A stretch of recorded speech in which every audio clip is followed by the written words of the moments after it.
Hey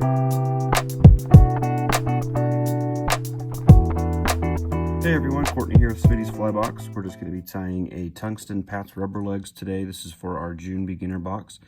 A great little stonefly pattern. If you're familiar with Pat's Rubberlegs, it doesn't really need any introduction. It's great. Imitation of stones. It comes in lots of different colors. And this style that we're tying today is just adds a little bit of extra weight to it. Helps it act as a good anchor fly when you're Euro nymphing, but also works well under an indicator as well. So I've already added some lead wraps to this Daiichi 1730. This is a size 8 and a 4mm tungsten bead. I'm actually going to scoot this back just to start here.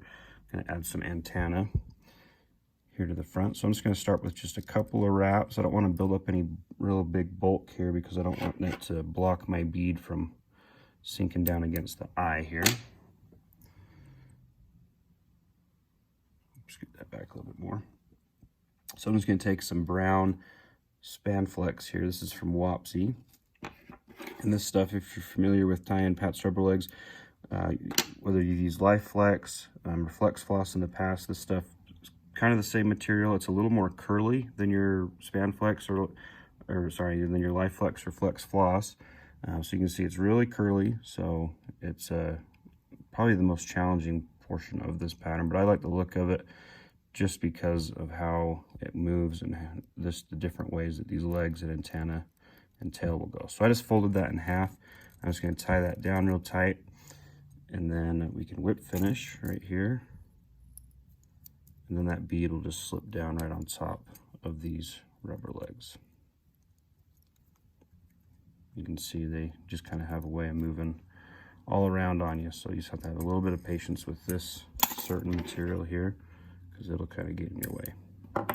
But I really like the way that it looks. Your dad kind of gives you a crazy little looking stonefly pattern here. So okay, and then we're ready to start the rest of the fly here. So really it's a pretty simple pattern. It's only really 2 materials with the chenille and rubber legs, and if you're not counting the bead and lead and whatnot. So I'm just going to start my thread there just behind the lead, and then we're going to wrap back here to tie in our tail. Just bring your thread back so it's just above the barb of the hook. I'm going to cut off another length of brown. And I'll fold that in half again, and then I'm just going to take that looped end, place it right on top of the hook shank, and do a loose gathering wrap and tighten that as I come around. And then you can kind of move them and adjust them if you need to. Those ones went on pretty straight. So I'm just going to leave those like that, tie them in good.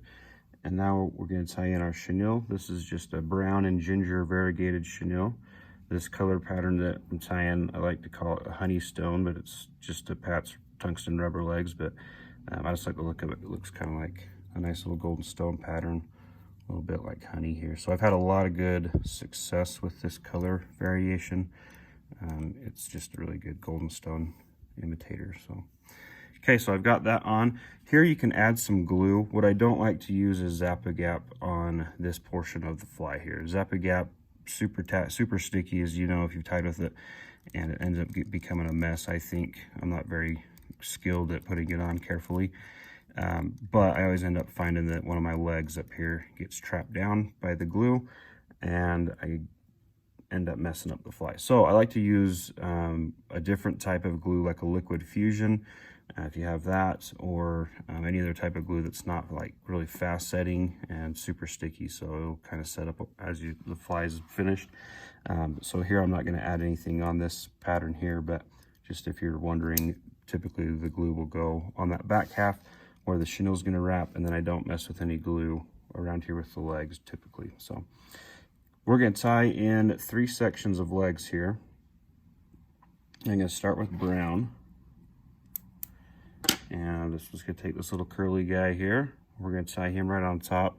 So what I do here is I just fold this, or not fold, but I'm just going to lay this Spanflex just right on top. So basically right where the bend starts. I'm just going to lay him right on top there. And then bring my thread from the back side of the rubber legs and cross up and over. So I'm just basically making a figure 8 or a cross wrap here.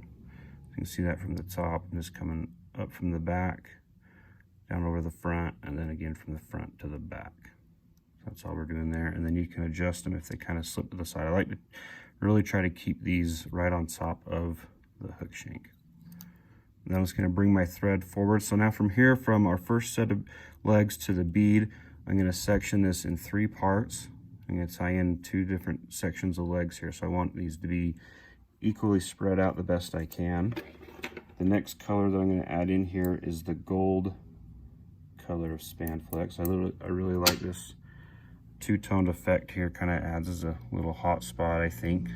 But I've had a lot of good success with this stonefly, especially this year. I've done really well with it, fishing it late winter in shallow riffles and stuff, but it's been good. Fish this on the Madison up in Montana. It works really well also. Okay, so I tied in my second set. You can see I'm just kind of trying to keep those separated or spaced out evenly. I'm going to take another set of brown, and again I'm just going to lay that right on top.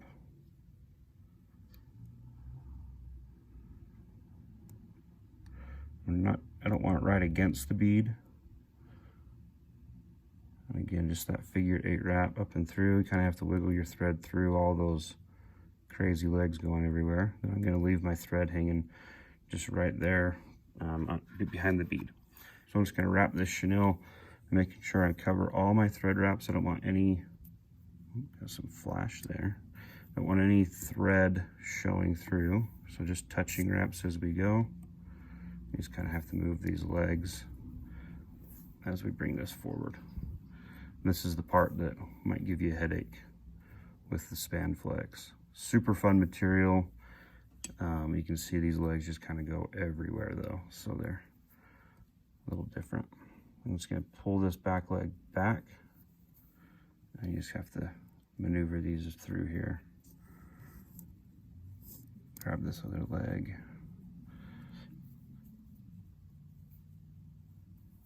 I'm going to do one more turn right between the first and second set of legs.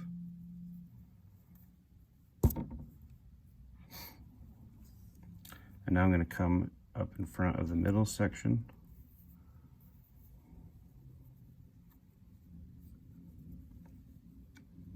And then I'm going to bring it right behind the bead in front of the last section of legs there. Perfect. All right, and then I just kind of give that a little tight turn. Hold the hook with your forefinger and thumb, and then I'm just going to bring my thread up and over and tie that chenille down good and tight. I'm just going to angle that so I can see where I'm cutting it. I just want to cut, just make sure you don't cut your thread here. Cut that close to the bead, and then just a couple more wraps here before we whip finish.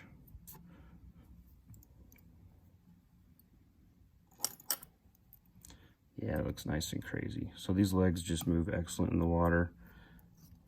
I like the look of them. They just kind of go where they want to go, so each fly is a little different. Just whip finish right behind the bead there. Make sure you don't get a leg in your whip finish, and you're all done. So this fly, awesome stone. You can fish this all year. Great springtime pattern when the big bugs really start moving. I like to trim these legs and antenna down so they're about half the length of the hook shank. You can adjust that as you see what you like. I like to kind of shorten them up a little bit. And I'm just going to trim these antennae. But anyways, let us know how you guys do with this pattern, how you like it. And it fishes really well. A bunch of different color patterns you can do with this. And let us know how you do. So enjoy.